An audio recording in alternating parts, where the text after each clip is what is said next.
सर्वसामान्यांच्या हक्काचा आवाज जागर जनस्थान।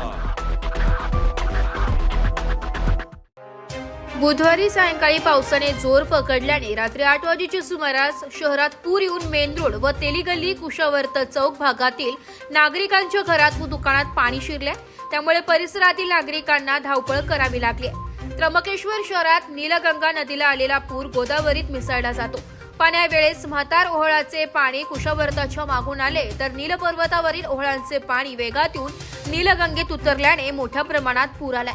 तेलीगल्ली व मेन रोड परिसरात सायंकाळी 8 वाजता व मध्यरात्रीच्या 12-12:30 वाजेच्या सुमारास पूर आल्याने परिसरात राहणारे माजी नगराध्यक्ष पुरुषोत्तम लोहगावकर, तेलीगल्लीतील रहिवासी सुनील गायकवाड, टेलर अमर सोनवणे, मणियार कदम यांची गिरणी, बंडू मालपाणी, संदीप तथा पेंटू चव्हाण आदींच्या दुकानात व घरात पाणी शिरले।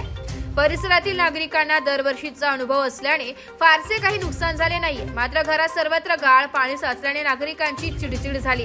या पावसामुळे नगरपालिकेने केलेल्या भूमिगत गटारीचे काम व नालेसफाईच्या कामाचे पितळ उघडे पाडले।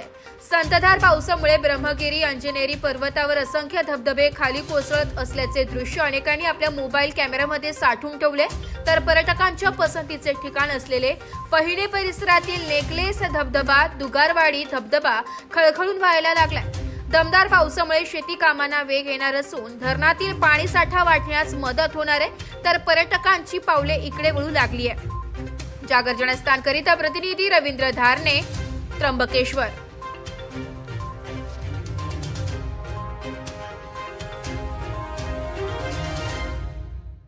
आत्मा मालिक हॉस्पिटल तर्फे दिनांक 1 डिसेंबर 2024 पासून आरोग्य तपासणी शिबिर सुरू करण्यात आले। या शिबिरात रुग्णांसाठी अनेक प्रकारच्या तपासण्या आणि उपचार हे सवलतीच्या दरात उपलब्ध आहे। शिबिर 21 जून 2025 जागतिक योग दिनापर्यंत चालणार असून 35,000 रुग्णांपर्यंत शिबिर पोहोचवण्याचे उद्दिष्ट आहे। हॉस्पिटलमध्ये अनेक सुविधा उपलब्ध आहे, तसेच एक्स-रे, सिटी स्कॅन, सोनोग्राफी, 4 अत्याधुनिक operation theatre, cath lab, dialysis machine, फुफ्फुस, मेंदू, किडनी व हृदयविकारासंबंधी सर्व सुविधा हॉस्पिटलमध्ये उपलब्ध आहे। 100 खाटांचे मल्टी स्पेशालिटी हॉस्पिटल। या सर्व गोष्टींचा नागरिकांनी या संधीचा लाभ घ्यावा असे आवाहन